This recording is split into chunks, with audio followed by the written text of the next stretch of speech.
The way we define it is beyond just the ingredient list. I think it's the approach to clean beauty in general, the approach to how people shop, how we educate as a brand.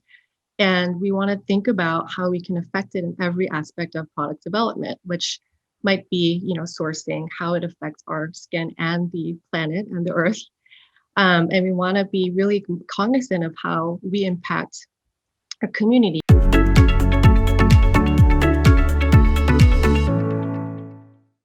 I really feel that in order to change this industry and push it where it should go to best serve the health of people and the planet, that we need to be able to develop products that deliver exceptional results, proven results, because that is what the consumer expects. For me, the definition of clean comes down to, do any ingredients in the product bioaccumulate in humans or in the environment?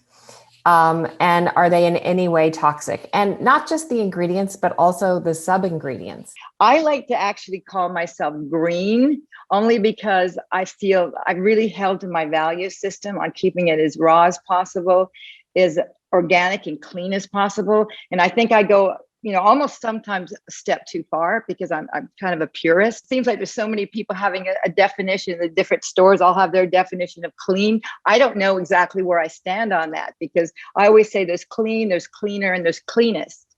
Sustainability, it's similar. I look at it in many ways as clean. It's like, no one can say they're the most sustainable. No one can say they're clean. It's like, it's all about just doing the best you can and learning from your peers, learning from other organizations. If we can all, again, be transparent, do the best we can, and really, I think, align and help each other. That's what's going to make things better, because we are making things that people buy, and at the end of the day, that's not ultra sustainable, but that's what we do, and we're going to do the best we can in it to make it as sustainable as possible. All of us are becoming so much bigger, and we're producing so much. I don't really think there is a zero waste policy that you can get to. I think that there has to be offsetting, like, how do we offset what we do? Because we're producing so much. Like, what is our responsibility as a brand to the planet? And I think that's probably a bigger conversation for any corporation today.